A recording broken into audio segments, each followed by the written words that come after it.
Hello everyone, তো এটা ছিল আমার 23শে ফেব্রুয়ারির কাজ। তো তোমরা দেখো, দেখে জানিও কেমন হয়েছে।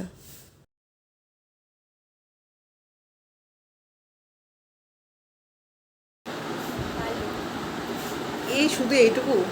আরো অনেক ভালো লাগছে, এখনো পুরোটা হয়নি, তারপরে বলি পুরোটা করার পর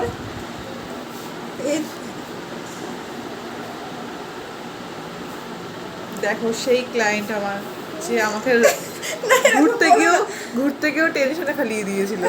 না না, এখন বলো না। বুকিং ক্যান্সেল করে আজকে দেখো সাজিয়ে দিয়েছি, দেখো আবার বলছে পরিষ্কার লাগছে। তোমরা একটু কমেন্ট করে জানিও তো কেমন লাগছে ওকে। ওর স্কিনটা এমনিই ফেয়ার, আর সত্যি কথা বলতে ওর মুখটা সত্যিই সুন্দর ছিল। আর দেখো তার মধ্যে দেখো ওকে সাজিয়ে দিয়েছি। তোমরাই বলো একটু কেমন লাগছে। খারাপ লাগলে কমেন্ট করবে না, ভালো লাগলে অবশ্যই কমেন্ট করবে। ওর হাসিটা দেখো, ফিদা হয়ে যাবে সবাই দেখে। সবাইকে বলি, বুকিং যদি তোমরা একবার করে ফেলো, বুকিং কিন্তু আর ক্যান্সেল হবে না। তো এই বোনের ক্ষেত্রে বিয়ে বাড়িটাই ক্যান্সেল হয়ে যায়, বোনের কোনো দোষ নেই।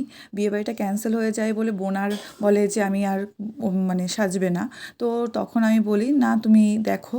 তারপরে বোনের বান্ধবীর বিয়েতে বোনকে আমি এই লুকটা লেগেছে, মানে আমি এতটা ভাবিনি, কিন্তু সত্যি খুব সুন্দর হয়েছে। Thank you so much. দেখো ওর ফুল লুকটা।